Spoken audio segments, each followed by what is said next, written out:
新皇崗口岸最近有新消息啊！香港運輸署已經公布，往返新皇崗口岸嘅4條線前身專營巴士路線嘅營辦商出爐，九巴、城巴、二巴全部入局。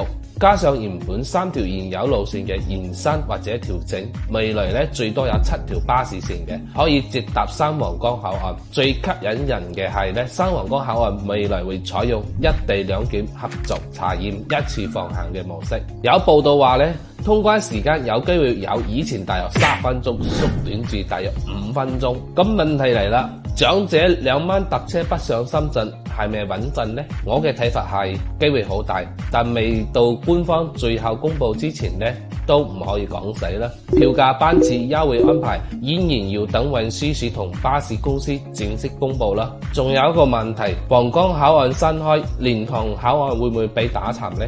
我覺得唔會。新皇崗係分流，唔係取代。蓮塘偏生活消費，買餸、食餸、按摩、睇牙，好多新界東朋友咧已經慣咗噶啦。皇崗就偏速度、商務同福田接駁，去福田中心區、河套、深圳 CBD 咧會更加方便嘅。但大家要記住哦，交通利好唔代表附近嘅樓同鋪咧一定值得買嘅。如果真係5分鐘快速通關，好多人過完關之後即刻轉地鐵、轉巴士、轉福田，未必會留低口岸附近消費嘅。買鋪咧要睇人流停唔停，消費唔消費。買樓咧要睇租客來源、生活配套、租金水平同未來嘅供應。所以新口岸值得關注嘅，但唔一定聽到口岸人流規劃就衝動落訂啦。你覺得新皇崗開通之後會唔會影響蓮塘口岸呢？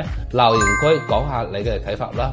記得關注我 David 講灣區啊，訂閱我灣區置業唔踩坑。